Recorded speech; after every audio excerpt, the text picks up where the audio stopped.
Good evening, New Life family. This is a day that the Lord has made, and we shall rejoice and be glad in it. Welcome to another 3D discussion as we endeavor to learn in 3D so that we can live in 3D. Tonight, I'm excited about our time of learning today about leadership. I want to encourage you as you come in to always be sure you greet us so we'll know who is with us tonight. We look forward to a great discussion. We're glad for all those that are joining us tonight. We're excited about what God is doing. You know, already have your copy. Get your copy of my leadership book, Igniting the Leader Within You. Empowering emerging and seasoned leaders for maximum impact. So it's a book not only for emerging leaders, but also for seasoned leaders as well. Want to welcome all of you all that are coming with us. God bless each and every one of you. I'm excited. I'm looking forward to a great time of discussion as we learn how to go deeper as leaders. We're excited. Be sure that you all do like and share this out. Be sure that you do share it out in your algorithm so others may see it on your timeline. I want to go ahead and bring in our panel that's going to be with us tonight. I'm excited and looking forward to a great discussion with those that's going to be with us tonight. Want to thank God for them being with us tonight. Want to welcome Pastor Keith with us tonight. Want to welcome Pastor Jeanette. And I also want to welcome Elder Hill with us. We pray that all of you all have had a great day. We'll start with ladies first. Pastor Jeanette, we pray that you're doing well. How are we doing tonight? We're doing well tonight, Pastor. Had a blessed day today. Amen. Excited. Always good to see you, Elder Hill. How we looking? What it looking like, Elder Hill? Oh, great, Pastor. I mean, had a great day. Matter of fact, got a phone call from my youngest son. He got a promotion. So the Lord just doing good things. Oh, wonderful. Well, we do rejoice with him as well. And I recall also, Dr. J, you told me today your husband, I believe, he celebrated his 45th year of work at Goodyear. So shout out to Pastor Phil, 45th year today, right? Yes, he had got his 45-year award today and 45-year service ceremony he had today. 45 years. Well, shout out to Pastor Philip, 45 years and one job. Wow, that's an accomplishment. You know, millennials and Gen Z, they ain't rocking like that no more. They stay 45 days on to the next job, on to the next job, on to the next job. And so that's a dinosaur right there. I don't know how many more we're gonna have doing that, but what a wonderful accomplishment to stay in one place. That's the kind of faithfulness your husband has. So shout out to Pastor Philip. Pastor Keith, what it looked like? Hey, what's going on, everybody? It's great. Had a great day on the day, and I'm looking forward to this discussion on the night. But since we celebrate, my little man, my little mini me, he won 2 championships this weekend, right? Football. And So for me, that's the Super Bowl. Hey, if he don't go to the real Super Bowl, that was good enough for me. And that is a real Super Bowl, man. That is that he never can take that. And you know, my boys now are grown, and so they can now. We still got those pictures when they, especially I think Marcellus when he won it as I think it was in the third grade. He won the city championship, and so that's fond memories. He's grown now, and so they'll never be able to take that away from him. So that's good stuff. So shout out to Josh. I saw his ring too. He had the hardware, man. He had the hardware. Got the ring. Glad to see all of you all, and good to see. I saw Sister Tiffany on with us tonight, all the way from Alaska. So we pray that you are warm, Sister Tiffany. We surely do miss you. We know God is doing great things in your life, and so we're glad to have you with us, Tiffany. Pray that you're staying warm there in Alaska and being safe. And so we're excited to everybody that's with us tonight. Let's get ready to get in this word tonight. We're in chapter number 7. I'm excited because this is how we grow, how we go to the next level. God always gives us insight and revelations to help us lead on another level. As we can lead on another level, God can trust you on another level. When you elevating your leadership, God can trust you. You do know that when God's people cry out to him and he needs somebody, that God looks for a leader, right? He answers his people's prayer through leadership.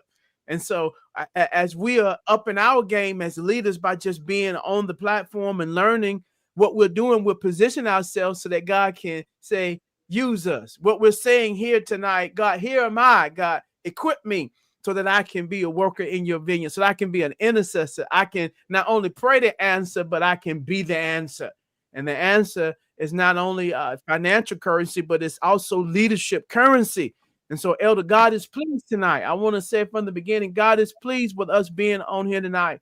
And all of you all that are on here, on the replay with us, or on the live, God is pleased. It's not in vain. Why? Because what we're doing, we're positioning ourselves at the feet of Jesus so that we can learn, so that he can send us out to help people and to be a blessing. And so God is pleased. And so we're glad that you're all on tonight. We're going to be in chapter 7 tonight.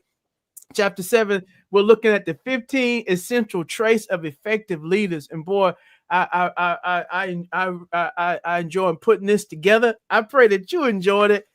Reading it, I really thought it would be beneficial when I put it together to give you not only the trait, but also give you a biblical character so you can see it through the Bible, but then also a modern example. So if you didn't go through the chapter, please be sure you read it.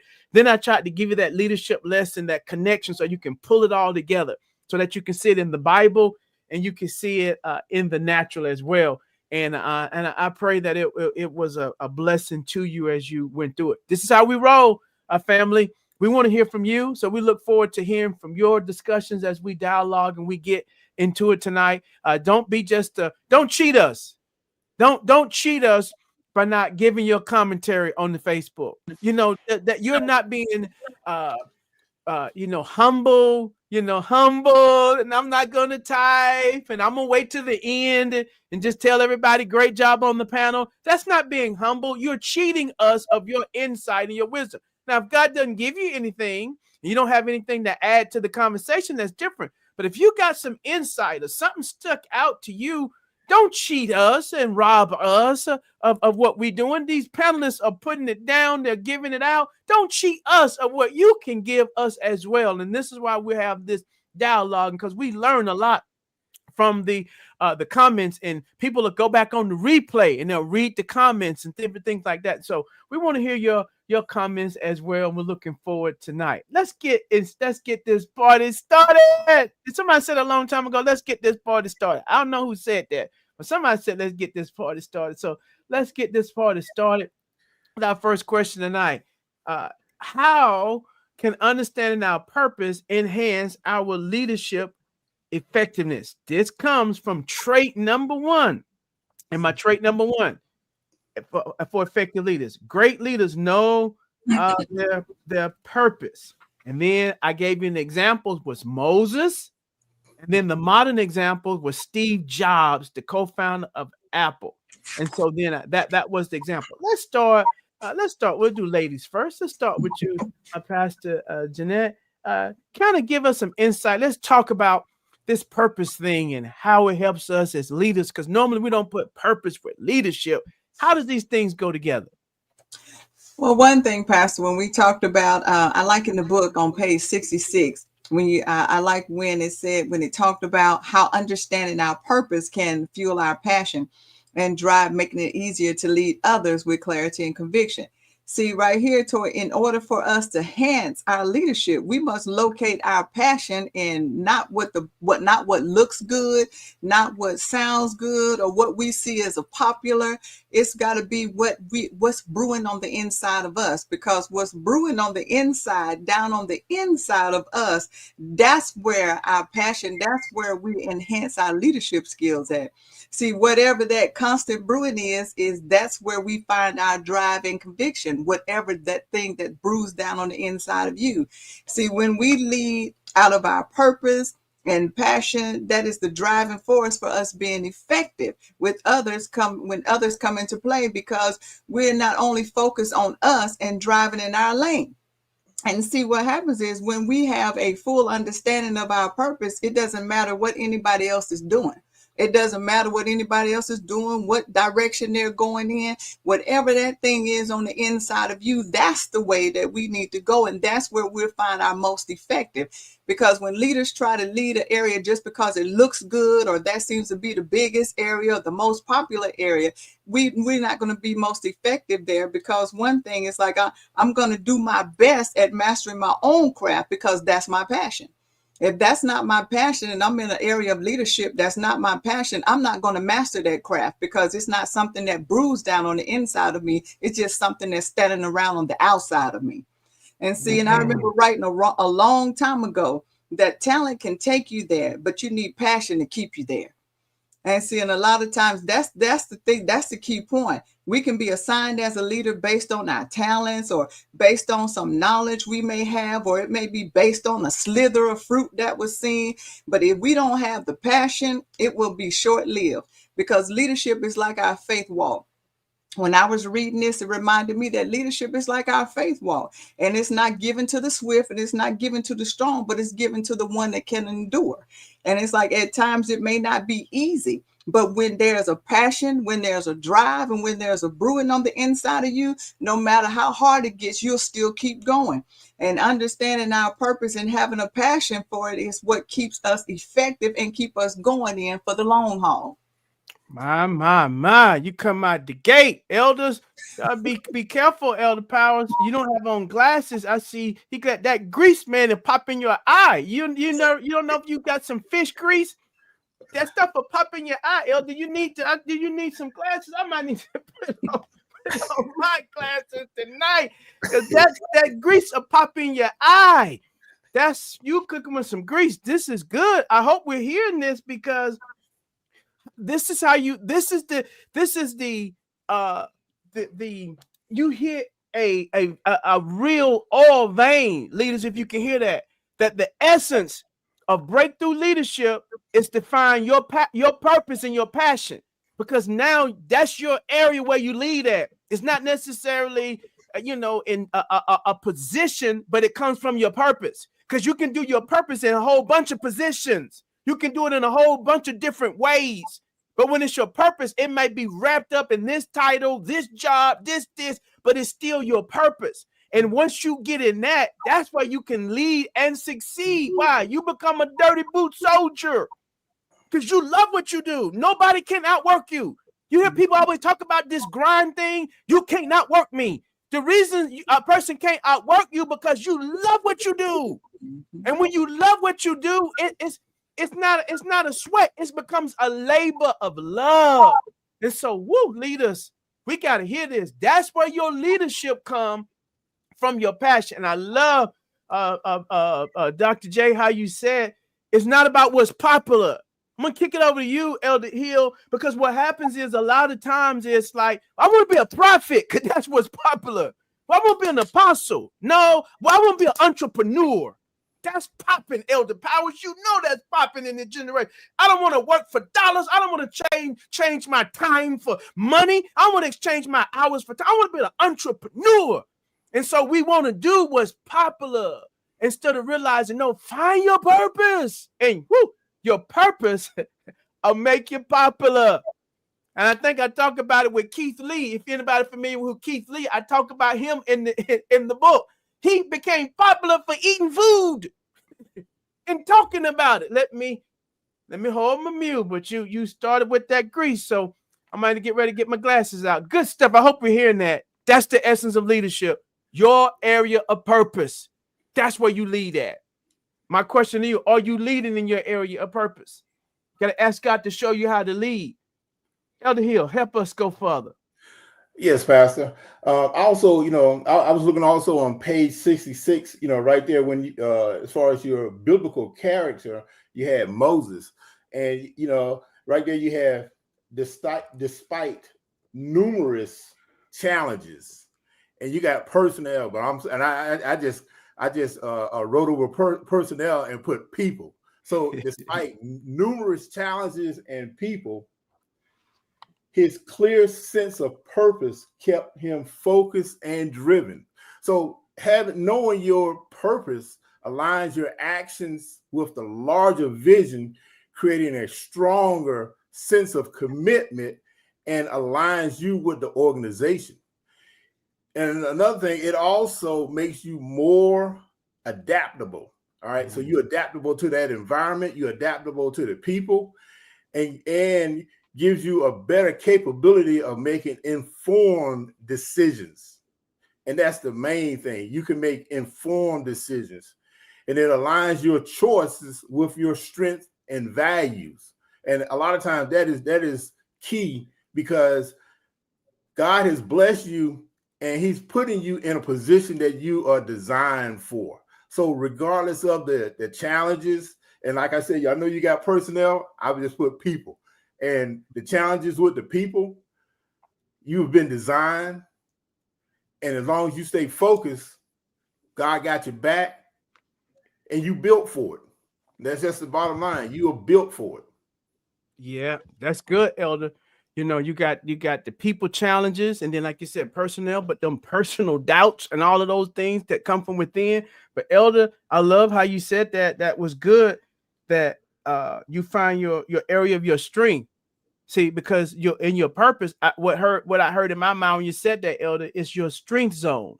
Yes. Your purpose zone is your strength zone. Yes. And that's what makes leaders effective. They're operating in their strength zone. The reason some of us are not effective because we're fish out of water. And so you're like a fish and you're flopping around and you don't see why, because you ain't in your zone. Man, I'm telling you, when you get in your purpose zone, your genius will emerge. Now, I want to just speak that somebody get a hold of that you'll get in your purpose zone, your genius will emerge. The only reason your genius hadn't emerged, you hadn't got in your purpose zone. And we admire others and we look at what they do and we feel less than, Pastor Keith, because we're seeing them and they're in their gift zone. But see, there's a genius in you that's unlocked when you get in your strength zone. And that's every strength zone not the same. It's not always what's popular, but it's your strength zone. And many times we don't get in our strength zone, but I'm believing God's raising up a different generation. That's good stuff, Elder Hill. Pastor Keith, what are you cooking with over there? So when you get into when you know your purpose, everything you do in that purpose, you can do it with a high level of confidence, right? You won't be shaken when things are going wrong, things are going right. You ain't shaking because you know where you need to be, and you can do it with confidence, and you won't do it with willy-nilly, right? You won't go back and forth. I know on Sunday you talked about the ninjas. Well, you won't go back and forth with them, right? You know who you are, and you know what you're supposed to be doing. Because here's the thing, right? Everybody's going to have an opinion about what you do. And so if you don't know who you are and you don't know what your purpose is, you'll be easily swayed by other people's opinions about what you should be doing and how you should be doing it. There's power in suggestion. So if you think about Eve, right? The enemy in Genesis 3, he persuaded her with a suggestion, right? You have to be so confident that when somebody make a suggestion about what you're supposed to be doing, that they can't sway you, because one suggestion can make you lose everything. One suggestion, right? One suggestion can knock you off your purpose. One suggestion can change your whole life if it's the wrong suggestions. So you have to make sure you know what your purpose is, and be confident walking into it. So when people come with the noise, right? Because it's gonna be people come with the noise, right? Everybody, especially when you're winning, somebody want to add their 2 cents because they want to get in on it, right? They want to get in on the bandwagon. They want to jump in. And so they want to add their 2 cents so they can be a part of it, right? But what that does is that can sway you to go down a different direction than what God intended for you to go down. So you have to be really aware and confident in what you're supposed to be doing and know what you're supposed to be doing. So when the naysayers come, they can't get you off your square. Wow. Crisco, canola oil, peanut oil. What is that? What kind of oil is that, Pastor Key? Hey, I use olive oil. It's more healthy. It's more healthy. Man, you got it from Jerusalem? Did you order it? Did it come from the Holy Land? It came back with me. When I came back, it came back with me. Oh my, y'all. This is good. Man, we can almost shut the podcast down there. I mean, this is good. I love that. And what I'm hearing, this is what I'm hearing. When you're in your purpose, you're getting confidence. Don't let nobody steal your confidence. For those, when you get in purpose, and those that know you're in your purpose, don't let the devil take your confidence. Realize, no, because he's going to try to steal it and make you doubt. Because people want to add in your 2 cents when you're winning or when it seems like you're losing, Elder. Like when you seem like when you're going through a joke, because there will be peaks and valleys where it's just it's see, like Elder Gregory said, you in that time. And so now they want to say this not right, this not right. Don't let nobody steal your confidence. Because if you let them steal your confidence, then those suggestions can cause you to be shipwrecked because you let them steal your confidence. Wow. Woo. This is good. Let's keep it with you while you got that oil. So keep your lamp burning, Elder Fowles. Let's go to number 2 that we talked about. What are some practical ways to cultivate an others mindset? This comes from our trait number 2, and trait number 2 says this. It says, great leaders are others minded. Let each of us look not on his own interest, but also the interest of others.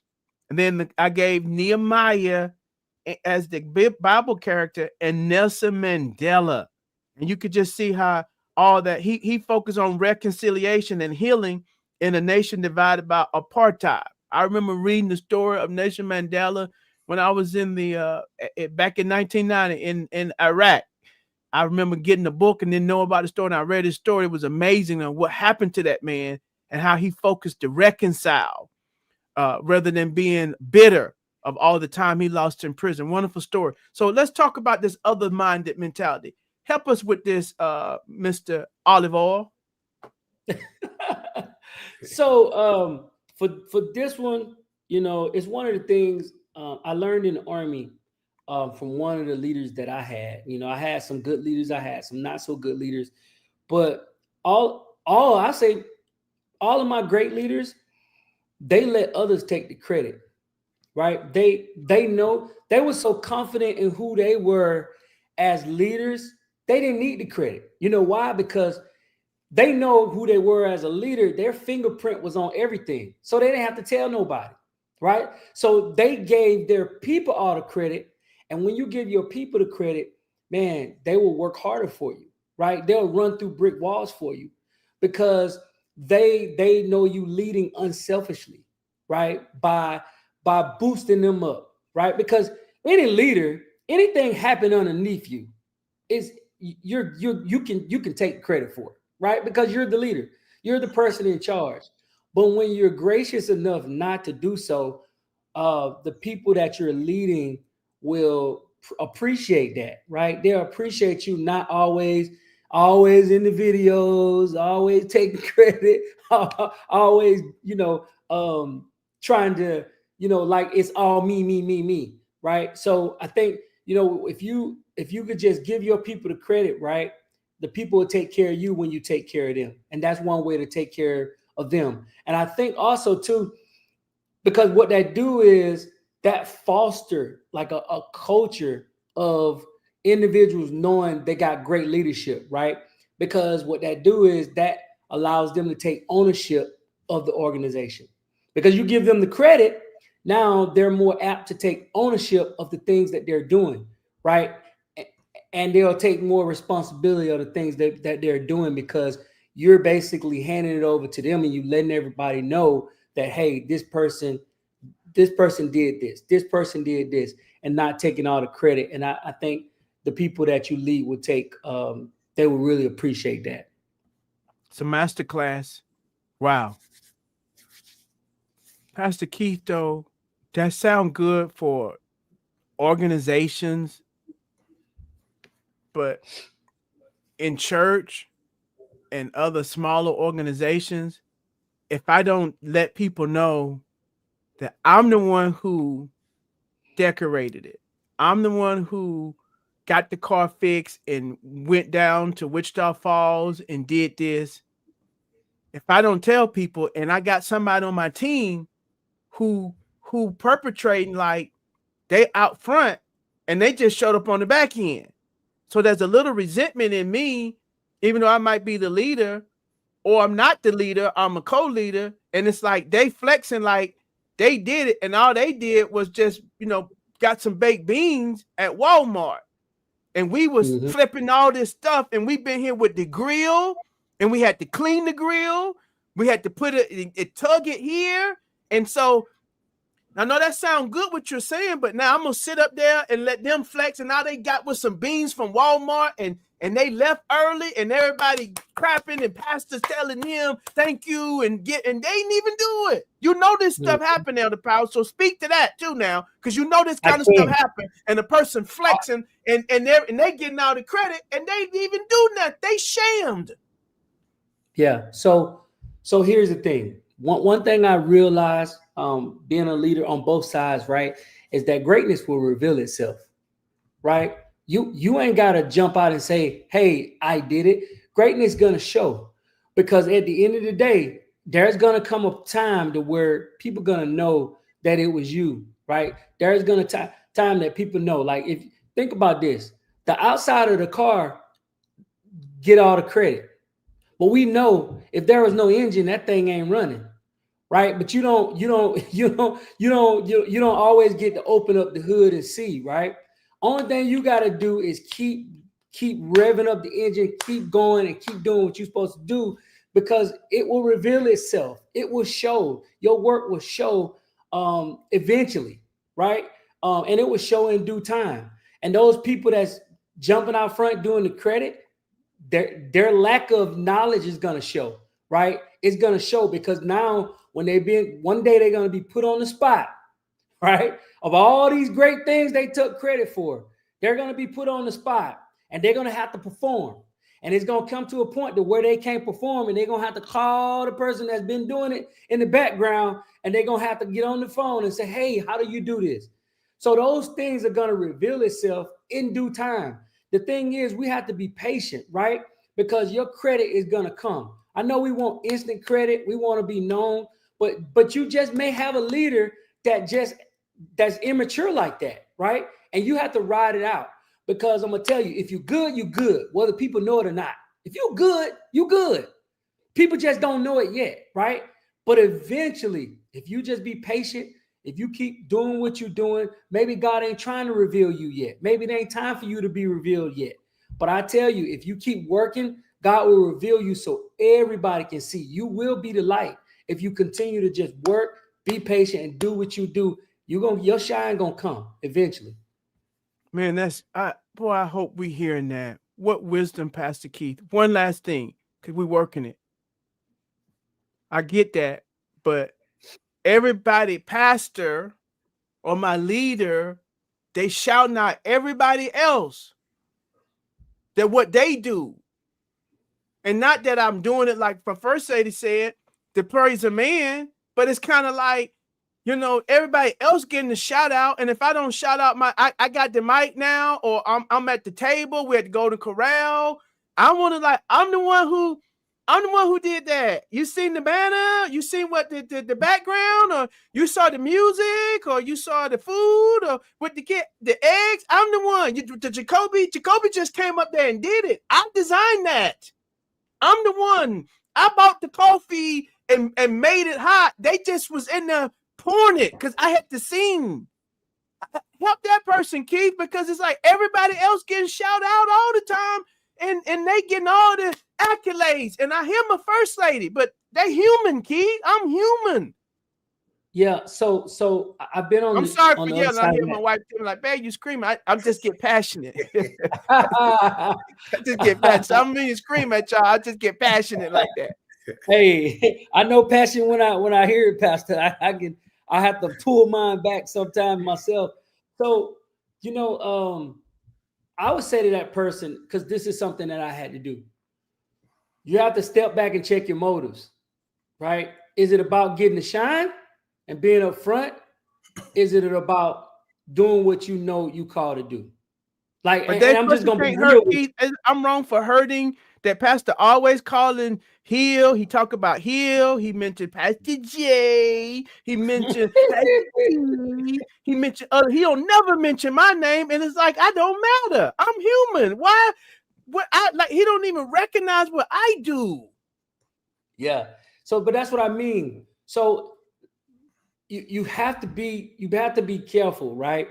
Your motives you have to have good motives, because at the end of the day, your turn comes, right? Your turn comes. Eventually your turn comes, and you just have to wait until your turn, right? But check deep down, because sometimes God is working on us. Sometimes God is doing a work in us.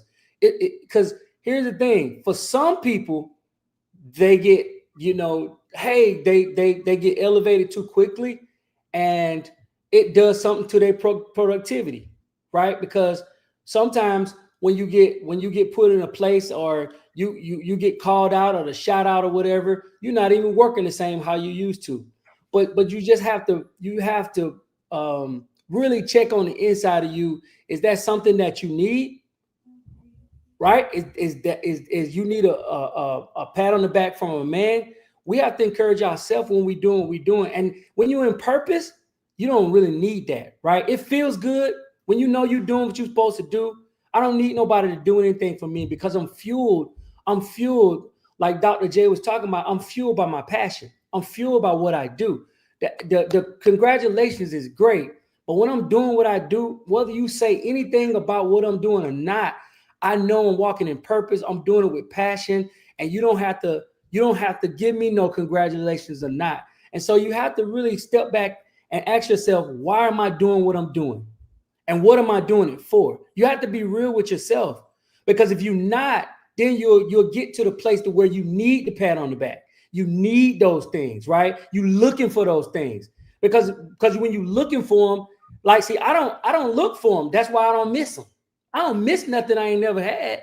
If I ain't never had it, I ain't missing it. I don't need it. I encourage myself. But when you looking for that because of somebody else, now your focus is off what you're supposed to be doing. And now you can walk around with some resentment. So just keep doing what God called you to do, because maybe your pat on the back, you're going to have a greater reward than just a pat on the back. Maybe you're going to get something even greater and bigger than that at a different time. So I would encourage that person to keep doing what God called you to do. And I'm going to tell you, you will be recognized in due season. Man, that's great wisdom. Sometimes it's like, gotta just cut that out. See, he making disciples. We're gonna cut that need for accolades out. We're gonna purge it out. That's what this whole time about. This is what we get better at. Somebody just got better, Pastor Powell. This is what we all get better. Because when we hear it, we find ourselves in the volume of the book, we say, it's me, oh Lord. That's me. And I'm gonna get that. I'm gonna get that thing out. This is my exodus. You know what I mean? So we all gotta have them times that I'm letting that go. Whoa, thank you. Woo, Elder Hill. How can we cultivate the others' minded approach? Because that's a good trait of leaders. How can we keep that? What's some practical ways? Yes, Pastor. Pastor Keith, he said some dynamic words in there. I mean, that was just awesome. But I feel, in this, you could take a direct approach, all right, and find out directly what impacts each of your members' lives, all right. And then once you find out what impacts their lives, develop a equitable resolution, one that both sides can agree on, that both parties can, have a agreeable outcome. And then once you have that agreeable outcome, set a timetable. So as the leader, you can reevaluate and make sure that agreeable resolution is still advantageous for both parties. Sometimes I think that's an area that we may overlook, because the thing is being other minded is I'm taking the needs of my team over myself. And so if I'm going to take the needs of my team over myself, I need to know personally what is affecting them. What is affecting their productivity. Why can't they make the meeting? Just what type of barriers or pitfalls that they may have. And if I find out those barriers and pitfalls, then we together could come up with a solution. Wonderful. Boy, this is a master class. And I'm not just speaking words. This is gold. Pastor Jeanette, what can you add to this? Well, I'm gonna add to that, Pastor. What we talking about, the practical ways to cultivate. The thing I was saying that first and foremost, we need to remember and understand that it's about serving others and not just about how great of a leader that we can be. And so, that, like the word tells us, the greatest among us is a servant. And then the other thing I said, that we have to understand that it's not just about serving others also, but we have to take it a step further to raise up others. And that's the same thing like what we've been talking about, and like what Pastor Keith was saying. One thing we have to do is when people feel like, hey, I'm not getting the credit, or why they didn't call my name, or they getting the credit and they didn't do it. That's how others are raised up, because now they got to take that responsibility of what that's been said that they're doing. And then it's like, when I was saying that we have to understand that it's not just about the servant, but taking it a step further and raising up others up, because I don't believe none of us are self-made, regardless of what we do, what area we walk in. We wasn't self-made, but we was God established. And somewhere we had to have some type of mentorship. We had to have some example. We had to have somebody who pushed us out and forward. We had to have somebody to allow us to, to make a mistake, or somebody encouraged us. And we even had people that say, hey, great job. And in your mind, you're like, I really didn't do that much. But at the same time, what that does is that positions sometimes people to take ownership and to come up higher. And so, and I said, and one thing that we have to do that, we have to be sure that as a leader, that we have to help others to know how to tap into the leader that they can be, and that the leader that they are, in order to keep the kingdom of God advancing, to keep a company advancing, or to keep whatever area it is advancing. We have to play a part in raising up others by pouring into them. We have to take that and see, that takes us out of that me-minded, and that places us into the others-minded mentality. We got to go back and remember, and we got to go back to those things. And we got to be sure that we give somewhere, just like we had that type mentorship or whatever it is, the example for a leader on how to tap into that leader that we are. Somewhere we have to remember where we started from and how we got to where we are. But in order for it to have that others minded, we've got to be sure that we're raising others up, because the thing is, you don't want to just raise others up to stay up under you. We want to raise others up to go up higher than you've ever been. That's good. And that's a great trait. Others minded. I think all of that is so good. And one thing I just add to that is you got to be intentional. That's the main thing that everybody's saying. There has to be an intentionality. And so I think part of that is then you need to look for ways to add value to the people that you lead, not just telling them what to do, giving them tasks and assignments, checking on them and monitor. How can you add value? How can you make your people better?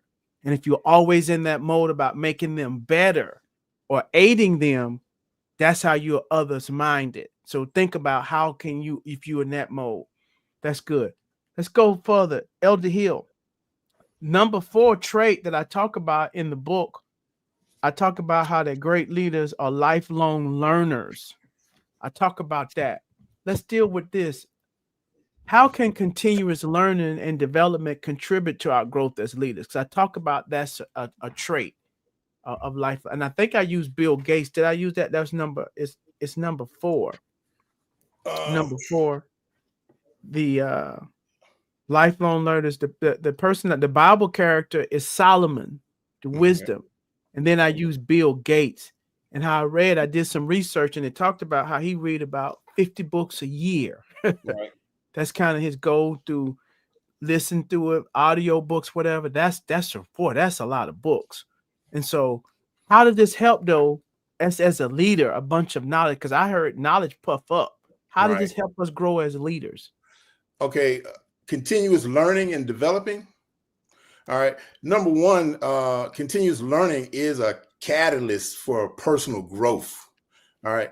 And in order to be a successful leader, you have to have a vision. All right. And with that vision, it's going to give you some foresight so you can avoid those pitfalls to leadership. Because the thing is, you can easily get caught up. You can easily get caught up into, stagnated leadership and not be current. All right. And not taking into consideration that things around you is constantly evolving. And you have to know how to evolve with that. Because if you don't evolve with it, then you become stagnated and you're not moving. You got new concepts, new approaches, and people thinking, is in fluent motion. So if you don't continue to reevaluate and reassess yourself, then you can have problems, navigating and negotiating those complex challenges with people. You're not being able to expand your perspective, and you don't have no new ideas. By continuing that learning growth, that's going to help inspire and motivate other people so they can be more proactive.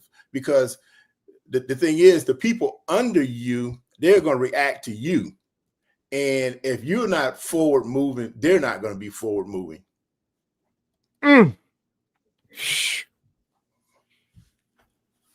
Wow. You get stagnant.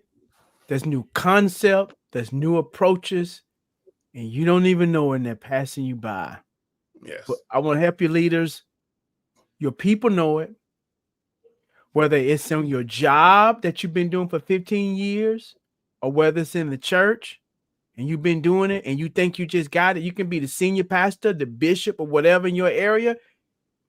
Praise leader. You playing the piano, whatever it is. Your people know it because they start saying like, we singing old songs. I mean, so things can pass you by in any area, even as any area, because you think your knowledge, things are evolving. Boy, that's good. Let's go back to you, Pastor Jay. Let's help us go further in this. Let's talk about this knowledge thing, how it helps us as leaders. Well, one thing, Pastor, I believe it helps us because development doesn't just happen. And you just used my word a few minutes ago. I got development doesn't just happen. We must be intentional about seeking to make it happen. And it's like the book you talked about, being a lifelong learner. We can never get to a point to where we think we are too far up and have arrived into a place where we don't need any more learning. We can never get to where we just stop there, because although there is nothing new under the sun, somebody might say, hey, there's nothing new under the sun, but things around us are changing every day. They are revolving and enhancing every day, one way or another. And it's like, if we don't stay in that mindset to keep growing and to keep learning, we will reach that glass ceiling and just stop right where we are.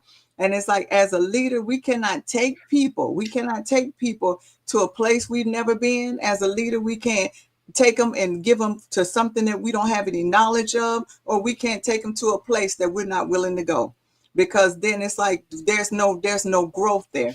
And it's like teaching logos and rhema. One is good on paper for information, and the other is good in life in revelation. But the key thing is we need both of them to be effective. So it's like, that's why I just like that. That's how we have to have continuous learning to continue, so we can continue to walk in those areas. Wonderful. Oh, Pastor Keith, boy, this is good, man. This is a masterclass. This is why we have to keep growing in that, because if not, things gonna pass you by. And this is why when you said that things are changing, what hit me, Pastor Jeanette, when you were saying that. This is why you got to keep your ear to the ground. with every area you're leading. And I know, like, well, I don't do the social media. I know it. I get it. It's a mess on there. I get it to a degree, and you have to be careful. You don't need to be wasting your time scrolling. But within your areas, you got to learn how to still find out the pulse and what's going on in your area. You know what I mean? I think that's why I thank God for Pastor Jacoby. He's been such a blessing, years ago when he got out of school and I started working with him. See, because what mentorship is not a one-way street when you realize it. But having the young blood and all this energy, Pastor Jacoby, he's helped our ministry in so many ways. But one part, because he's out there in those streets, so to speak. And hearing and knowing and the latest, and all my goal is, I always tell them, is like, Pastor Kobe, you bring me something, this is what I do. I'm gonna tell you, even though we tried that 15 years ago, whatever, don't mean it because it didn't work 15 years ago, it don't mean it won't work today. But let me tell you how it went then, how it worked, so you can get the learning from then. Now let's look at another approach. So you able to benefit from my experience, but at the same time, I won't shut down an idea or something because we tried that didn't work, that we did that in 2006. No. I'm always open. And my point I want to share with you, because he's in there, it kept my eyes, because when we went, even with our lights thing, before we got more lights and stuff, that was a trend that was coming. And so, well, Pastor, didn't you know people doing the lights? It's like, because we know ain't no anointing in no lights. We know ain't no anointing in all. We about the spirit. Keep sing that song, Elder Bow. It ain't about all that. So we ain't trusting in that kind of stuff. I come from that generation. I came from the generation like, this ain't no club either. So I didn't like that darkness stuff. And that was my mentality with people with that lights, like, this not no club. You can't see nobody. So I was like anti. And we had a conversation because I always listen. He said, Pastor, I said, well, I hear you out. What? Tell me about, Then it dawned on me as I was listening. That's why I want to tell you, we do cut them down for the praise team. They are down sometimes. Then it's like, it hit me. It doesn't have to be all bright all the time or in the darkness where you can't see across the room. There is a happy medium. My point is, you need to stay current. And he helped me with a lot of things to realize, to stay current and always trying to see what's going on out there now. So when I go out of town, when I go on vacation, I go to 2 or 3 churches. Why? Because I want to see what other people are doing. I got to stay current in my area. So I just want to encourage you, Elder. That's how sometimes you got to get out of your comfort zone. That's my main point. Because you might not, I don't do the social media and I don't go nowhere. And if all you see, let me talk to New Life people. If all you see for church is New Life, you are hurting us as a leader. You are hurting us if all of you are seeing, and it comes to Christendom and in your area and your sphere is what you get at New Life. You hurting us. You hurting us. You got to see what's else. Not that we copy or imitate, but we innovate. Things that you see in the church, I went out and saw other folk innovated and brought the idea back to Elder Hill. When we got our first screen on the dime, I saw it somewhere and told him he went to Lowe's and Home Depot and made our own screen with lights. I mean, but it worked though. It was better than what we had. But my point is, if all you're seeing in your area, you're hurting us. You're hurting your job. You're hurting your spouse. You're hurting your children. Every area that you lead, even self-leadership, you're hurting yourself if all you're getting is in one spot. Elder Powers, did I clean the bowl or do we need to move on? Did I clean the bowl? Elder Powers, Pastor Key? Hey, listen, one thing about it, Pastor, I'm from the South. We lick the bowl. So here's the thing, right? So it just reminds me of this movie. Some of y'all may have not seen it. It's called I'm Gonna Get You Sucker. And this dude went to prison and when he got out, he had on some stacked shoes with the fish in the heel. And everybody let him know, my brother, we not wearing that no more. This ain't the 70s, right? You get left behind. When you're not growing and elevating in your area, you get left behind. And it's so obvious to everybody else. You may not even know it. You may not know it, but you get left behind. Because here's the thing, like, I've had an opportunity to go out to some worship conferences, and I was blown away. I was blown away with some of the things that they were doing. And I encourage our praise team to go out, and we got an opportunity to go out and see what's out there. And like you said, Pastor, it's not about copying. You just don't want to get left behind because God is moving, right?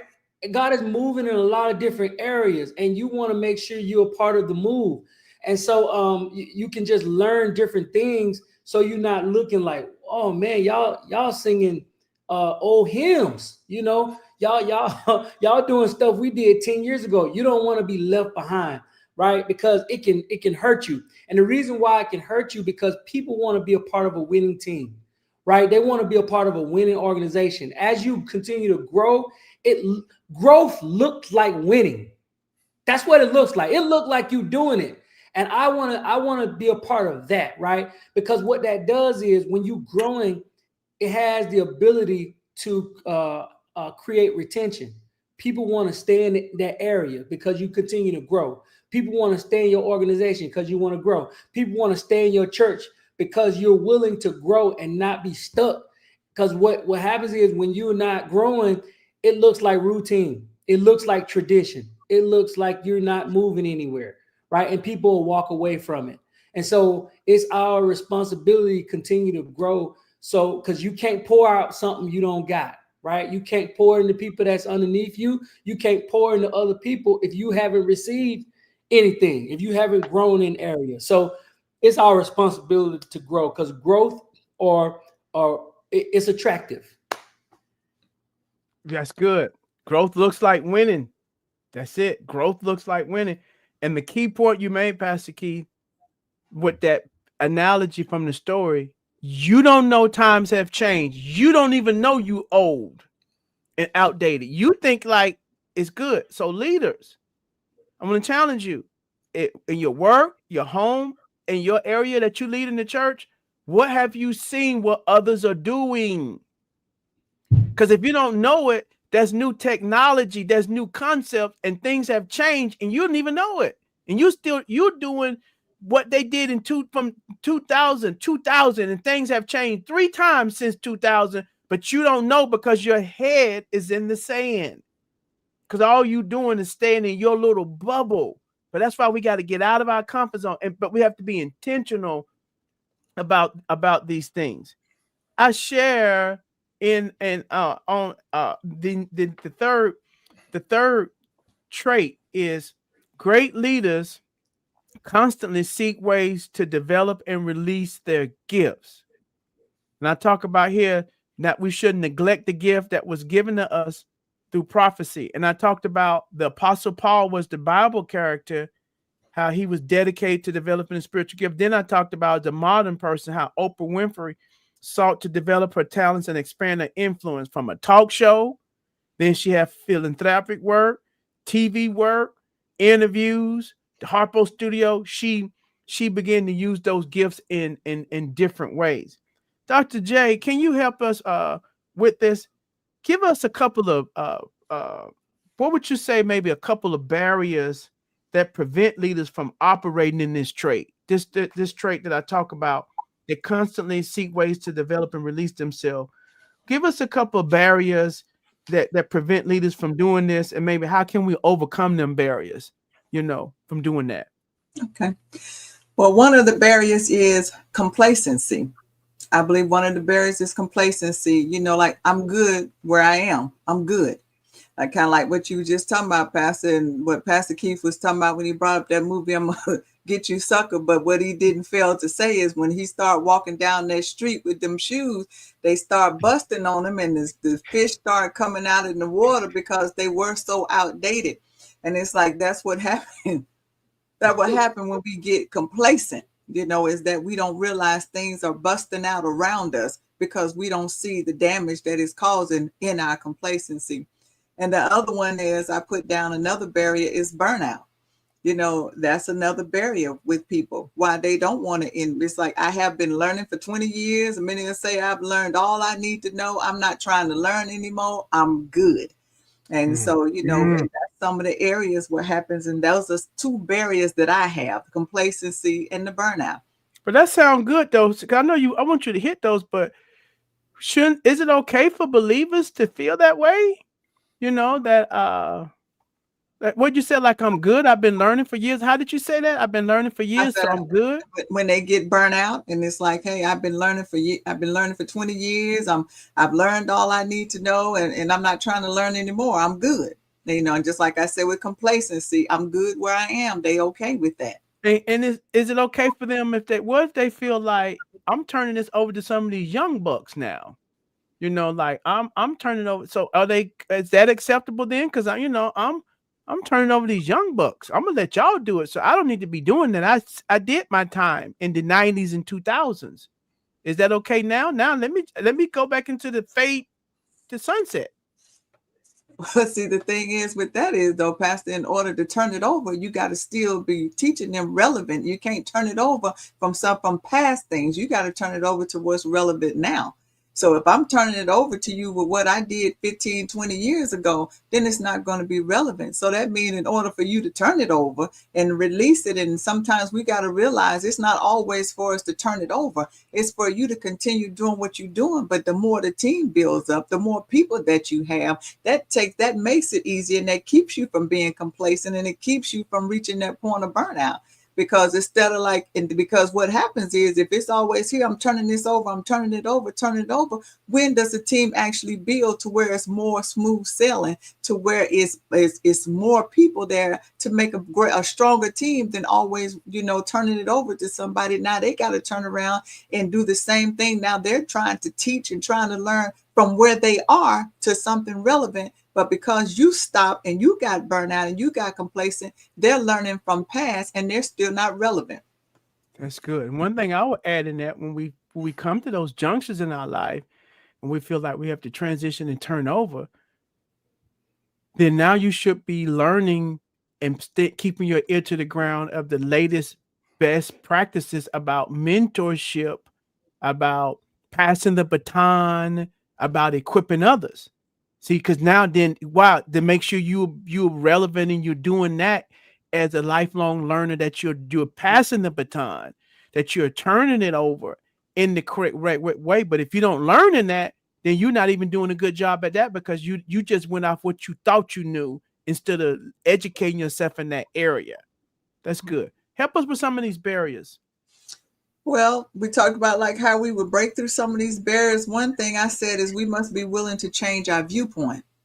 We got to be willing to change our viewpoint, change the way we see leadership in this time and season. It's like I still know what I know, but I can learn and grow. And we got to always keep that we've got to learn and grow, and we got to continue to know and increase what we know. And just like our ears and nose, it's funny that if we think about our ears and nose, it doesn't matter how old we get. It doesn't matter how long we live. Have you know that your ears and your nose continue to grow? And it's like there should be a part of us that no matter how old we get or how long we've been in the game, that we should still want it to continue to grow. There should be a part of us that no matter what's going on, that we still have a desire on the inside of us, like what we talked about in the beginning. No matter what's going on, as long as we're living, as long as we're breathing, we should still keep something brewing on the inside of us. And then the other one, we got to be willing to learn again, be willing to learn again. And what I mean by that, in addition to what I already know, in addition to what I've already done, in addition to where I've already been, we may have learned a lot, we may have studied a lot, but just the same with our natural memories. One thing happened with our natural memories, things can tend to slip our mind. Sometimes some people can recall and they be like, I knew it, but I didn't remember it until you brought it back to me. And it's the same thing. We got to be sure that constant learning, it brings those things that from the back, it brings it back to our remembrance and releases new things to be learned. It keeps us relevant and it keeps us fresh. And it's like, we got to always be sure that we're willing to break that barrier. We got to be willing to learn again. I like that. We got to learn again. That is really good. I talk about that. Another trace I talk about, that good leaders, they write the vision down. think that was trait number. What number is that? Trait number. That's number. It's number 7, right? Yeah. I said great leaders write down and communicate their vision to others. And I talked about Habakkuk. Of course, we know about Habakkuk. Then I talked about Elon Musk.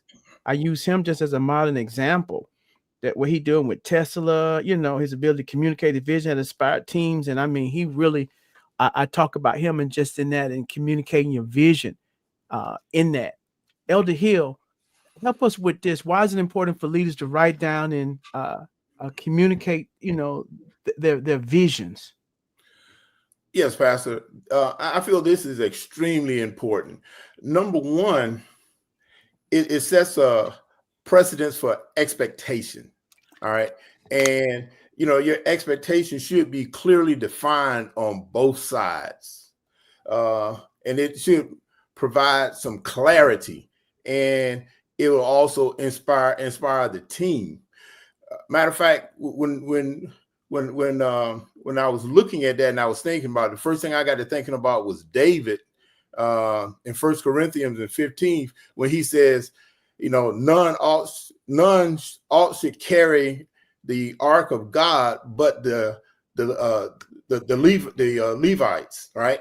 When he first initially wanted to bring the ark back home and everything from where it was at, he didn't follow the prescribed way of doing it that was set down that were prescribed to Moses by God. He just they just had it on a cart and they were just gonna do it their way. All right. And they was not successful. But see, if you write the vision down, all right, if you write the vision down, then people can read it, they can understand it, and they themselves have their own expectations, so they know exactly what to do. Then later on, if there is a problem, let's say all of a sudden they need some reinforcement, they can always revisit that because they have something tangible. All right, and that way it aligns everybody with the same common goal. And if they have the same common goal, then you could have a advantageous result. All right, as opposed to just coming up with something and just even though you may have good intentions, like David, he had good intentions, but he didn't do it the prescribed way. And so if we write our vision down, all right, then it can be done right every time. Wonderful, Elder. Wonderful. When I'm hearing that, I think we can see it. I love the practicality of it. We can think of vision not just some type of lofty thing, right, but your vision of what needs to happen, like SOPs, the beginning, the in between, the ending, the mission, the job, the expectation. Yes. If we do that with everything in every area, this is how we become successful, Elder. Because sometimes people didn't have the expectation. You expected one thing, but they expected something else. Yes. So now there's a gap because it's like you didn't do what I say because we didn't write it down and we talked about it. We text about it. I like to write it down and get it clear, and then we can speak it and make sure we're clear. But so that's why it's good. So that way the one can read it and run. Now we can run with it. So that's good, Elder. So don't think about vision as some lofty thing, but the vision for your vacation, the vision for what we're going to do for Thanksgiving, the vision for Christmas, the vision for this weekend. Let's write these things down and get it clear. But many times it's ambiguity. And that's when we get mistakes. So that's real good, Elder. I love that. Pastor Keith, what can we add to this? So as far as the vision, I have to agree with Elder Hill. People can operate with the vision without you being there if they have something to look at, right? If they have a policy, a SOP, when you have those things written down, everything can continue to function and you don't even have to be there because you have it written down. And then there's no discrepancies, right? There's no there's no you leave no room for cracks and errors when you write it down, so everybody have knowledge of what's going on, right? You being open, you being clear about what's going on, because when you don't have a vision, what happens is um, you'll get frustrated with people, right? You'll get frustrated with people, but people will get frustrated with you, right? They'll get frustrated because they don't have a clear path on what's going on, and you'll get frustrated with them because they're going to be challenging you along the way, right? They're going to be questioning, your leadership. They're going to be questioning different things, right? And so when you write that vision down and you communicate what needs to be done, everybody knows what's going on. Because what happens is, if you don't write it down, you can eventually create division amongst the team. That there will be a divide amongst the team, because there will be multiple people that's trying to do it the way they want to do it, right? So you basically are setting the standard. When you write and communicate the vision, you are laying down how you want to do it, what the way God gave it to you, or how your leader gave it to you, right? You clearly define what's going on, like the things that you give me for the praise team, right? I clearly define what we're gonna do, so there's no gaps, because where there's gaps, people will try to fill in the gaps. Well, why don't we try to? No. In our in our SOP, or hey, you just have to remind people of what the vision is. Now, can it be adjusted? Of course it can. But when you have something clearly defined, it makes it very easy, because now it's fair. Everybody's operating under the same standard. Everybody's operating under the same vision, and it makes everything even and fair. And I think it's very tolerable. It's palatable for everybody to move in the same direction. That's good, Pastor, because now you can guard yourself as leaders of being being unfair or being one-sided, because you got policies and procedures. So when people say, well, why did this one get this and this one get this? You want to always have it written down, because this is our guidelines. Think about that as a vision for rewards, a vision for corrective actions. See, let's expand what we see as vision. And Prophet Richardson, you stole the words right out of my mouth. I was going to say, look at vision as a lesson plan. When a teacher is absent, I know when I taught in school, we would leave a lesson plan for the sub. We would never see them. We would have no interaction, don't even know who would be the sub, but we left the lesson plan. But that's a vision. So we think of vision as some kind of spiritual. My vision, I got it. No, vision is like what you see and what you want to happen. And so, and what we make a mistake, Elder Powers, is also we tell people our vision. We tell our kids, we clean the kitchen, do this, go to the store and get da-da-da. And then we tell our spouse to go da-da-da, but we don't write it down. I'm the kind of person, the way I work, I'm a visual. I learn auditory, but it's like a lot of things. It's like, I need to see it. If my wife telling me something or somebody's like, okay, I got it. But I need to see it, because if I don't see it, I'm going to miss it. And we're going to have a miscommunication. I need to see it, not just talk about it. I need to see it. Then after I see it, then we have to talk about it. That's why it's write and communicate, to make sure that we still on one accord. So that's good, Elder Powers, with that. I like that. Don't just tell them, but write it. And that's how we can be fair with it. So we're expanding. This is a masterclass vision. I don't know. You from the Southwest, Pastor Jeanette. Jeanette, you're not from down south. I don't know if you can do anything with this bowl. Can you do anything with this bowl now? Because Keith from Georgia, they lick bowls. I don't know about Southwest. If can you do anything with this bowl? I'm from the South, Pastor. I'm from Alabama. Remember, I'm from Birmingham, Alabama. So I know how to go in and get the residue out the bowl. Okay. Yes. So to me, why it's important that we write the vision down is because, for one thing, those that are appointed to help lead and support the vision first have to have a clear understanding as to what they're supporting and where they're going. Because if nobody don't know, and we all in one place, or we are somewhere and nobody don't know where they're going, you have no direction, you have no leading, you have no understanding, no clearness. And it says we use that term because we, from the word, tell us that we can run with it. And so we use the term running with the vision. But if there's no clear understanding what you are running with or where you are running to, that would be like a person, to me, what I call leading from a treadmill aspect.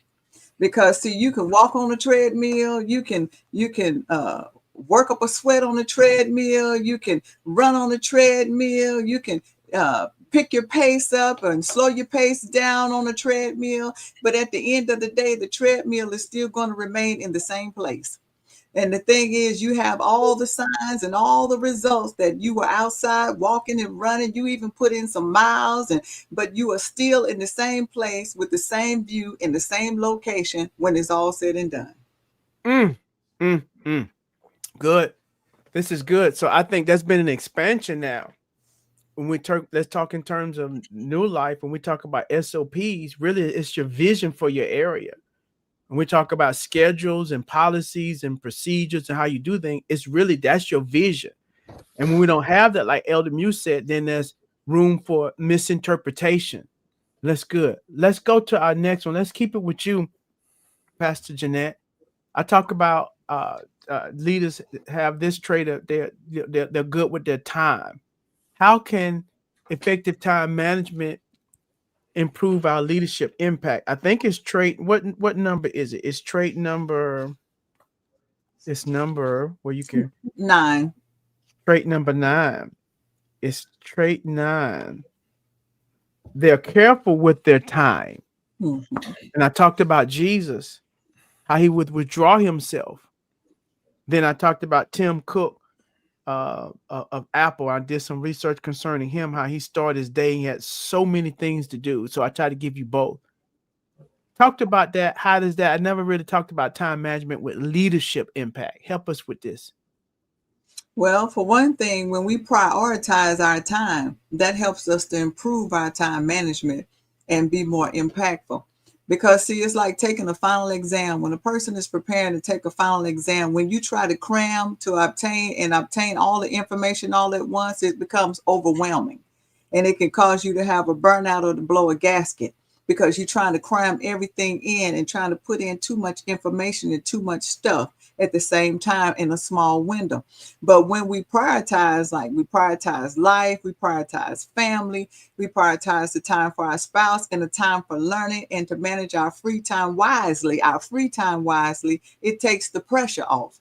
And see, it's like reading a book. If you read a book and you know, okay, I got to have this book done by a certain time. If we read the book, we read a chapter a day or a few paragraphs a day, there's no pressure. And it says, but one thing is when you're finished with the book before you know it and you're ready for the next. But what happens is when we don't add the time to apply at least a chapter or a paragraph or anything, and it gets to the point that the book is due to be finished. See, now we're trying to cram and now we're trying to do everything else and we're trying to cram and read this book all at once. So now everything else gets out of order. Everything else with your family is out of order. Your time management is out of order because there's no time management leading up to that point. You know, like it says on page 72, it says in the book, effective time management allows leaders to focus on high impact activities, improving productivity and achieving their goals. See, all these things are achieved by lining up our priorities and organizing our time. And everything that we do is done by priority. It doesn't matter, like I said, in free time, we got to prioritize to put in free time, because if you got free time in there and you don't prioritize any other thing in there, you're going to have a whole bunch of free time and then be like, I don't have time for this and I don't have time for that. But how long was your free time? Well, my free time was 5 hours. So we've got to be sure that there's a balance in our priority so to help us be effective with our time management. Wonderful. We could do the right thing. Pastor Keith, we'll see can Elder Hill find something in this bowl. We're gonna take the bowl from him. Bad time. I think bad time management creates anxiety, right? Because when you don't manage your time well, things get away from you, right? If you're doing things last minute, if you're doing things without structure, you'll have anxiety because things will get away from you because you wasting a lot of time. And from a team, and that's just from an individual, but from a team aspect of time management, people don't like when you waste their time, right? Now they can waste their own time, but they don't like when you waste their time, right? We as leaders, we have to make sure we good stewards of people's time, right? Just always thinking about, hey, I gotta get these guys out of here, right? Because they got families, they got children, they got things they gotta do, right? And so we have to definitely be mindful of our time, of their time. But what happens is if you are a good time manager, right, yourself, then you understand and you can respect other people's time, right? But if you are all over the place, you coming in late, right? You the leader, but you coming in 20 minutes late and the whole team waiting on you, that means you don't respect people's time, right? Because you're out of whack with your time. You don't manage your time well. And so now you're gonna take my time. And what that does is that does create some frustration on their part. It can create anxiety on your part, right? And so we have to be good stewards of time in general, right?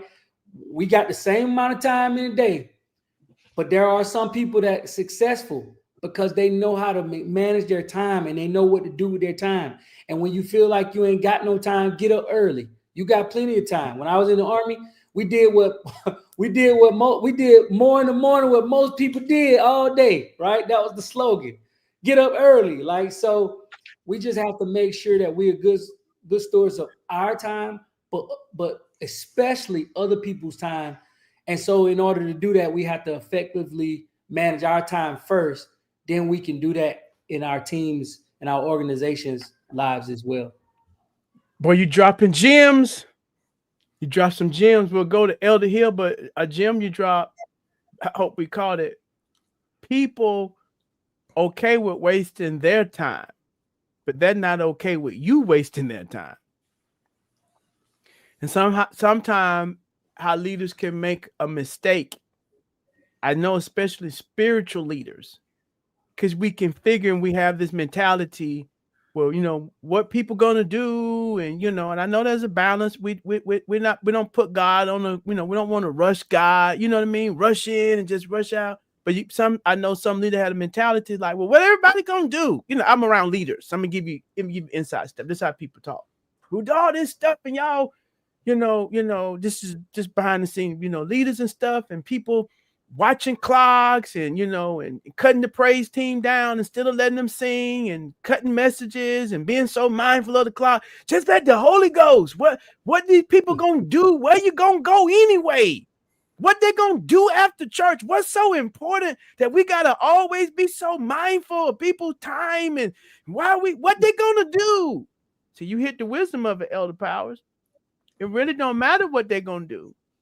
That's the question. Is the principle of it is they feel like this is my time. If I want to waste it and play in the sand, if I want to waste it scrolling on my phone, if I want to just sit in my rocking chair, if I want to waste it however I want to do it, it's my time. And so just because you may feel they wasted or even they are, that doesn't give you that don't make them okay with you not being mindful of it. And I think that's the good wisdom in that, Elder Power, because I know leaders, that's how people feel like, why are we gonna be rushing the Holy Ghost? No, don't want to rush the Holy Spirit. No, you don't want to rush it, but you still have to be mindful of people's time. See, God not in time. He said, I'm the Alpha and the Omega. He's the Ancient of Days. What they call him, the Ancient of Days. So time, he outside of time. So you don't try to, you can't do time with God, because God said, I'll be there in a minute. Man, a minute could be 1,000 years. God said, I'll be there. I'll be with you in a minute. Because God outside of time. So we ain't God. So we're dealing with humans. So I think that's a good wisdom thing. As leaders, you got to be mindful of that. I love that balance, Elder Power, that they can waste. It's like other people money. See, they can waste their money, whatever, but man, you can't keep I just kept 5 cents. Well, you got that in your car. I still want my 5 cents. I can do what I want to with my money, but you owe me 5 cents. I want all my change. Now, if I'm not careful with it, that's on me. So we always have to remember that we're dealing with people, to respect their time, even if they don't respect it. Elder Hill, if anything left. Yes, Pastor. I think I can caveat both of these great speakers that were before me. um, it's important to have good time management so that I can set a realistic timeline. And if I can set a realistic timeline, I can minimize the stress, the overall stress, throughout my team. All right. And if I can minimize that stress, I can also delegate tasks, because if through delegating tasks, I basically have a good picture of the capabilities of everybody. So if I know the capabilities of everybody, what they would do is they will actually work together in a coordinated effort so that we can get whatever done, because the end result is to increase our productivity. All right. And because that's going to be the thing that's going to be foremost, and that's also going to be well communicated to everybody. And so the thing is, if I show that I am doing the right thing with their time, they can be more productive in their output. That's good, Elder. They can have greater productivity if Yes. I'm mindful of the time. Elder, and one of the traits I talked about, Elder Hill, trait number 5, I talked about great leaders are long suffering toward those under their leadership. And I kind of talked about having a patience with your people. And I talked about how Joseph, he displayed that with the forgiveness with his brothers, just the patient, the understanding. Then I talk about Mahatma Gandhi, how he had exhibited the long suffering, his long nonviolent struggle for Indian independence. That's back in the day. For those who remember that, I think that's important for leaders. I put here, patience is a vital trait for leaders. Great leaders understand that people make mistakes and require time to grow. They show patience and forbearance, fostering a supportive environment where individuals can develop and thrive. I've seen this in leaders. I saw it in my younger days as a leader, a level of frustration with people not getting it done, not making it happen, dropping the ball, not being triple E, not meeting the standard. And so, can you speak to that to help leaders? How can they avoid mistakes in this area of not being patient and long suffering toward those? How can we avoid mistakes in that, Elder? Yes, Pastor. I think this is a great opportunity, as a leader, to show, the people that's working, with him and under him, that they truly care about their growth and development. And the thing is, as a leader, all right, and you evaluating and watching your people, one thing, you should take into consideration is, in this long suffering, is you have to take in consideration is how do they learn, how do they grasp her. All right, because a lot of times as leaders we fail to look at that. All right, we fail to even think about what type of demographics are they coming from. All right, and if I don't understand how they learn or how they grasp her, it's difficult for me to show empathy. All right. And we need to be showing empathy, while we're directing and coaching them so that they can achieve their greatness. Because, some concepts, some procedures, and some tasks takes a while for people to grasp her. And by you showing patience and understanding, all right, that will have the greatest impact on their developing as a team. And that also, by that action, it also shows that you have a genuine concern about their growth. And that's the main thing, because if they can see that you're concerned about their growth and you have that patience for them, they'll get it. And then your team and everything will be the better for it. But like I said, we have to take in consideration that everybody does not learn the same way. Everybody don't grasp for things the same way. And if we get that, then we're good to go.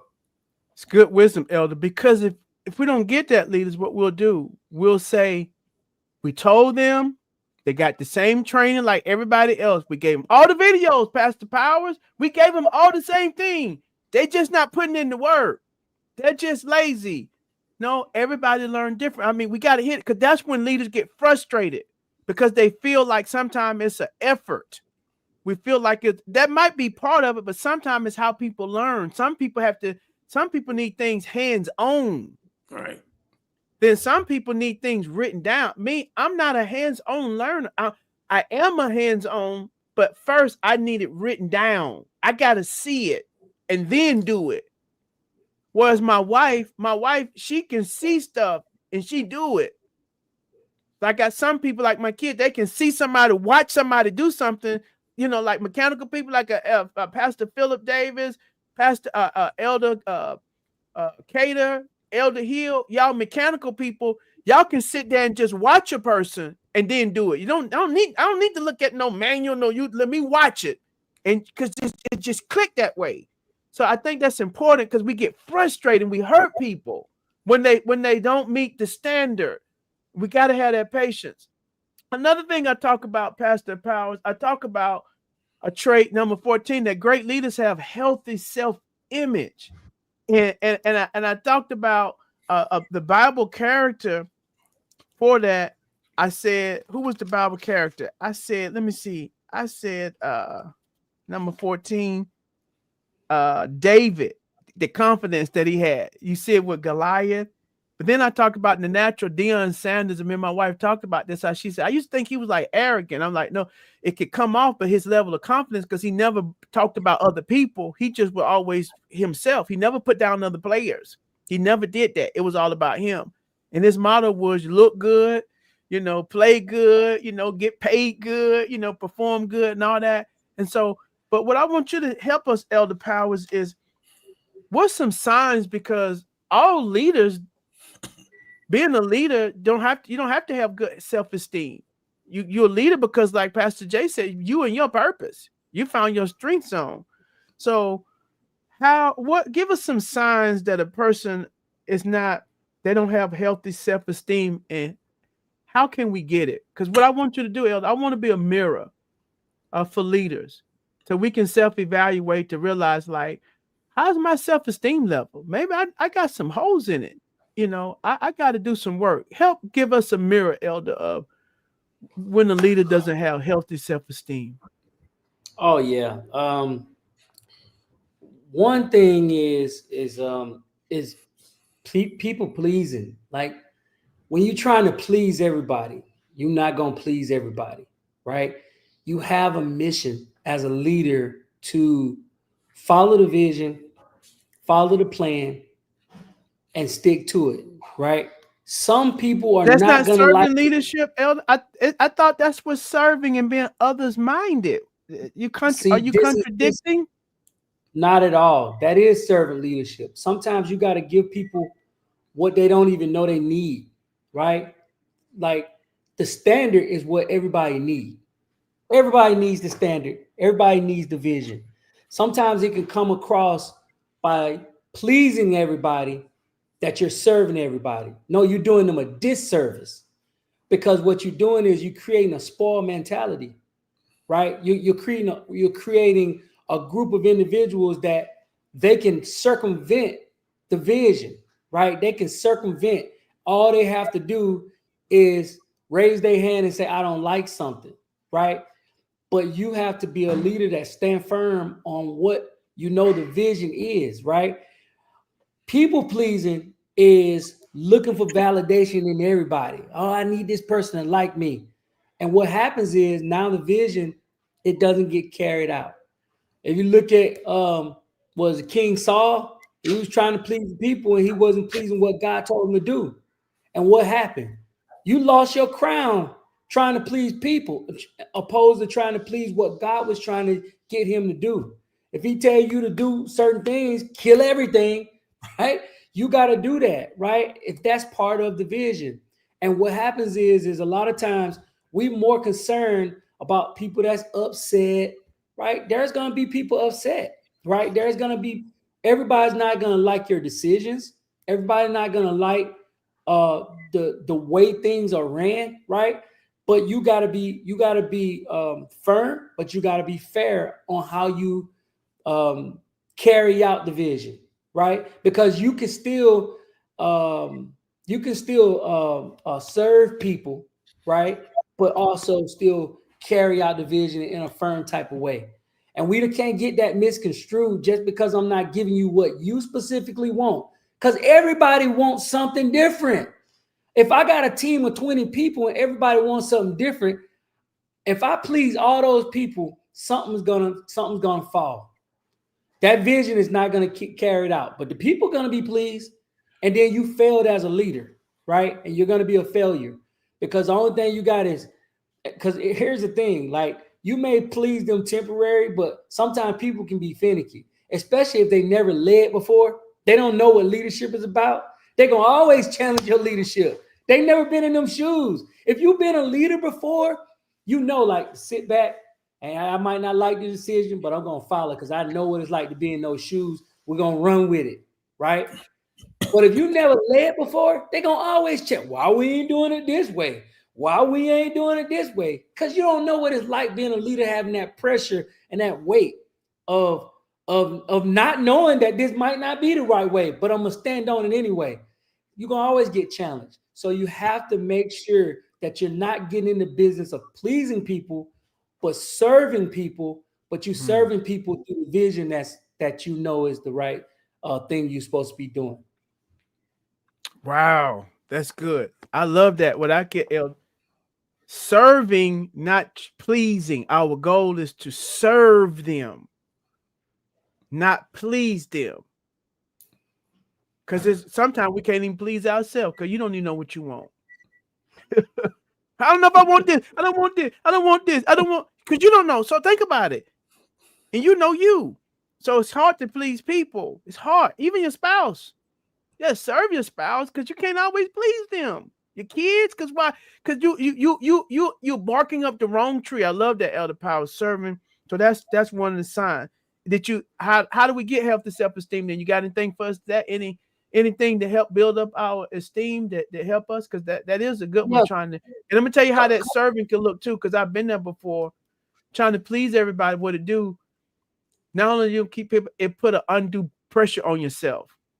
I remember being like that. I didn't know that's what it was, but want to accommodate everybody because I love it. I don't mind accommodate, but you can go from accommodating to try to please, and what it do, it'll drive you crazy. Now you frustrated because you're disappointed because you got some frowns, you got some people who got the lip poked out, and you let that get to you. It get to you when you're a pleaser because that bothers you. But you got to get to a point as a leader where that can't bother you. You got to be tough because if you don't, it'll mess with your peace. It'll mess with your joy. It'll mess with your confidence. It'll mess you up if you let sad faces and that get to you. So that's a good point, Elder. That's one way I've been there because I've tried to accommodate, want everybody happy. One said, "Why we didn't do that in the morning?" Somebody said, "Why we didn't do it at night?" And now you're frustrated because it's like, because you ain't happy and you ain't happy. Why? Because I wanted you to be happy, but somebody else said, "Why are we even doing it all together?" And so now that's a sign you're getting into pleasing. Instead of being able to stand on business, be humble, be courteous, but you don't have to be a pleaser. Good wisdom, Pastor. So I think to help build healthy esteem, you gotta learn this magic word. And when I learned it, man, it freed me from a lot of things. You gotta learn how to say no. No. No. And sometimes saying no can be hard because everybody's gonna have a suggestion on how you should make decisions as a leader. Everybody's gonna have an opinion on which way we should be going and how we should be doing it, right? But you have to learn how to say no. And I don't mean no forever, just no for right now. No, just no. Right now, this is where we're going. This division, this is where we're going. Because that saying yes could just swing the whole vision. One yes can just turn everything upside down. And you don't even realize it.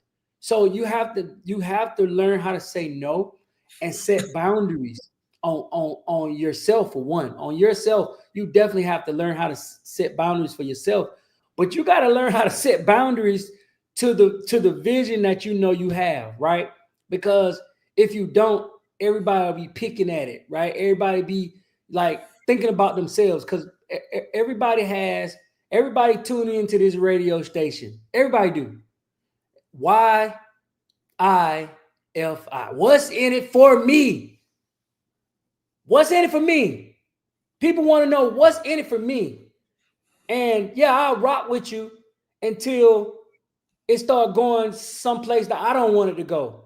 Then now I'm going to be mad, right? And so you got to stand firm that even though people get emotional with you, even though people might seem like they distance and not rocking with you, the best thing you can do is stand firm on your no. Set your boundaries, and they're going to either eventually come around, right? Or you got to keep moving, right? Because if you're going full speed on the train and you're trying to stop a train to go in reverse, man, you can flip that whole train over. you better keep moving forward, right? Because at the end of the day, it may not be meant for everybody to be on that train. Because if they can't get down with the vision, it may not be meant for them to be on the train. Maybe they supposed to be on another train, right? So just know how to say no and set your boundaries, right? And one last thing, like you gotta set your daily affirmations, right? Your positive affirmations, because you're gonna need to be built up, right? Because every time you are doing something, and when people have something to say or may criticize you or may challenge you or question you, you're gonna need to be strong at what you do. Like leadership ain't for the weak at heart, man. If you ain't never did it before, it is not for the weak at heart. You got to be tough. You got to have like your armor on. You got to be humble. Don't get me wrong, but you got to have that armor on, because you're going to feel like when people challenge you, you feel like you're getting attacked. What do you mean? We winning. What do you mean do it this way? You could be doing everything right and people want to do it another way. Right? And it makes you feel like you're not doing a good job. So you got to build yourself up with the word, but also give yourself positive affirmation daily, right? So you can be strong at doing what you're supposed to be doing. Wow, Elder Powers. Man, that's good. I wish I would have heard that 28 years ago. Because, see, we're going to close, but I'm going to tell you the wisdom of what you're saying. Because when you get that, there's not an arrogance of no, my way or the highway. Not an arrogant. See, you can lead and be a strong leader and still be humble. See, because your esteem is challenged. That's why I said I needed that 28 years ago. Because your esteem is challenged, you come off where you can't handle the challenge. Because that's an esteem thing. So your way of handling it back, you feel like y'all attacking me, so you fight back. So you go off, you attack, you shut out, you shut down, you label. Why? Because that is messing with your esteem, because you're not confident. You realize that's par for the course. That people gonna be what's in it for me. Some might not supposed to be on the train. Some just saying their opinion. Some just don't know how to say it the right way. Some just thinking it through. But when you are not strong, like you said, the power of your esteem, you will run them away. You will fight them back instead of just you'll be nasty with it. You can say no in a nice way. No don't have to be ugly. It's like not now, or it could be like I tell people no, and like this is what we can do. It's what we can't. Like can I get? We can't give you we can't get no fries, but you're welcome to get some chips. We can get you some chips if you want the chips. That's not pleasing. That's you can accommodate, but you don't want to get into pleasing, because when you do that, what you do, you run. Because I've been there before. That's why I said just try to help people. Elder Power, that's the wisdom. I wish I had that, because I didn't know, because I felt like, you challenging me. Who talking about me? Who ain't for the vision? Who? I mean, because you feel like, y'all yapping. Yeah, who yapping? Who is it yapping? See, that's a sign you got to be able to handle the yap. We yap at God.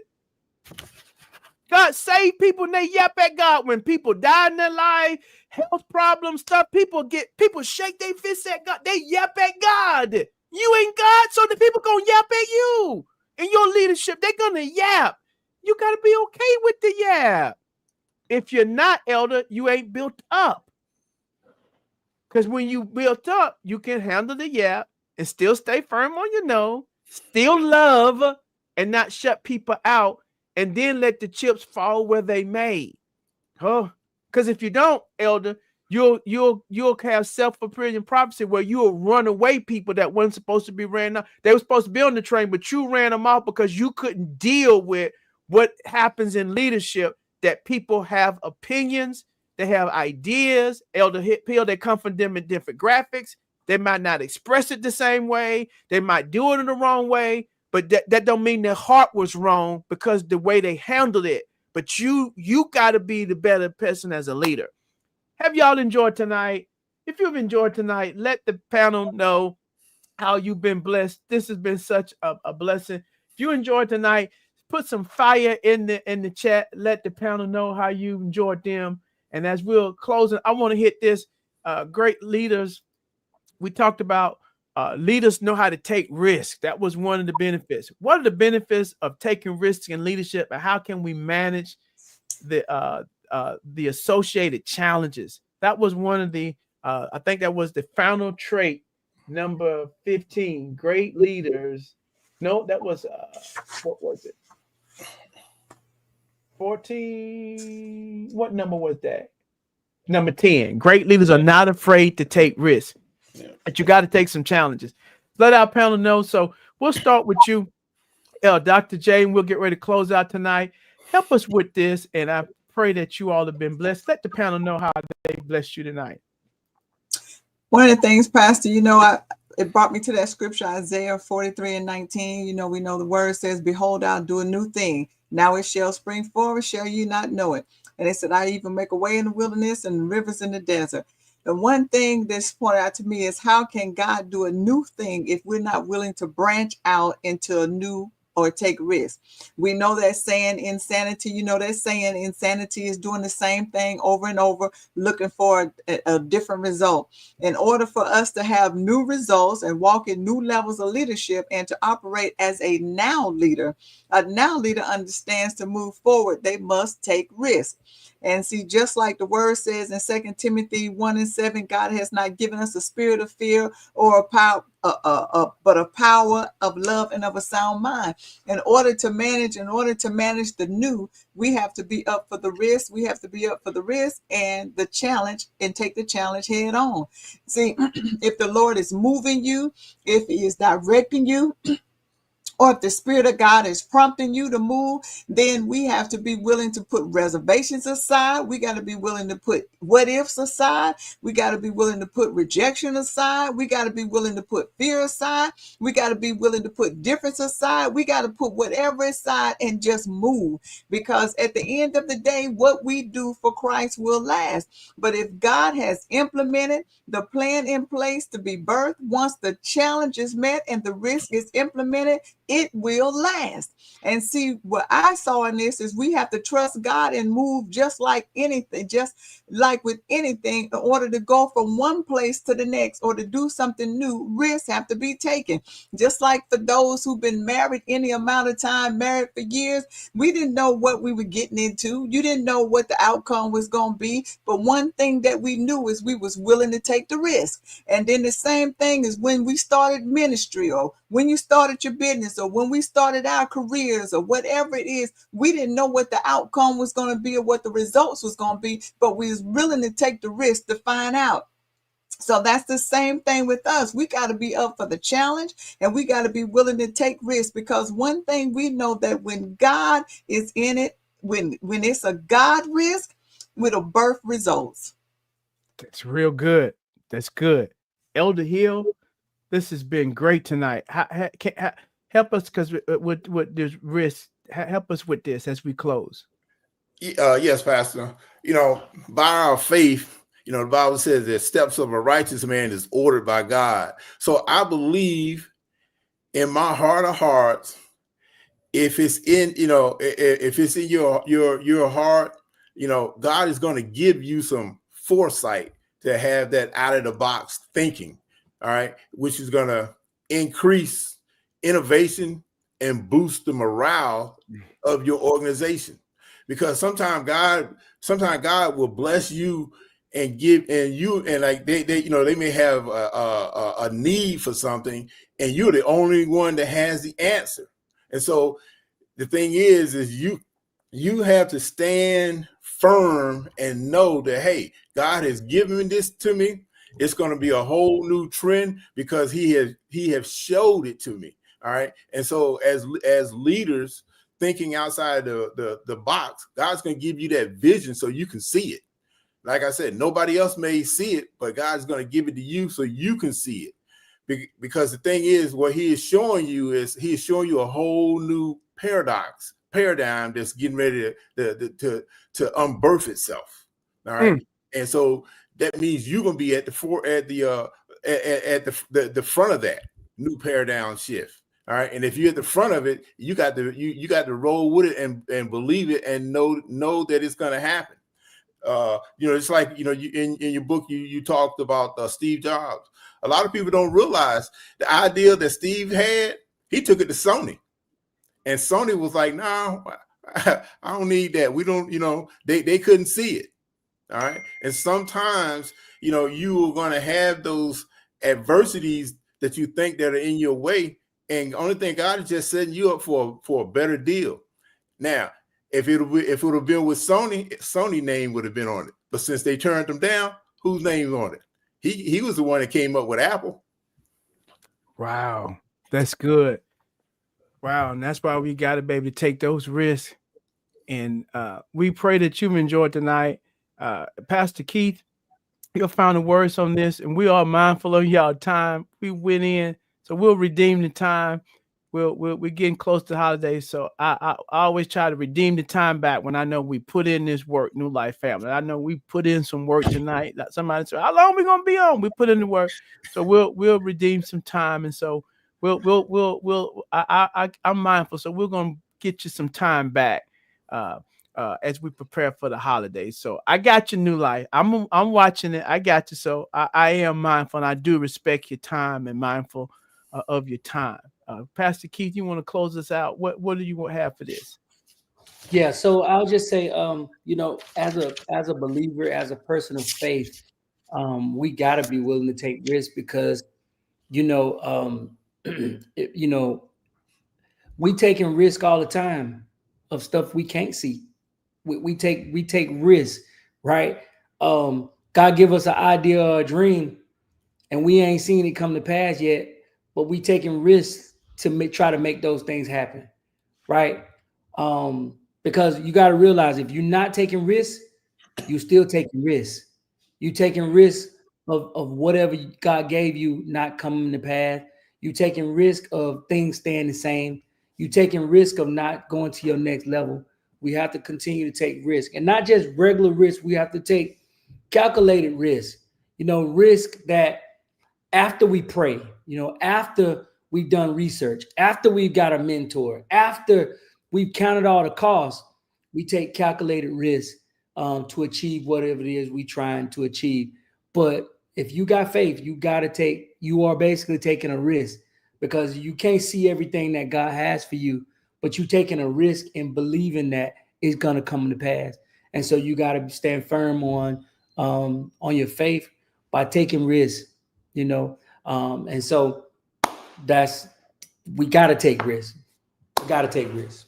I'm going to leave it at that. And we're going to do it. Thank you, our New Life family. This has been awesome.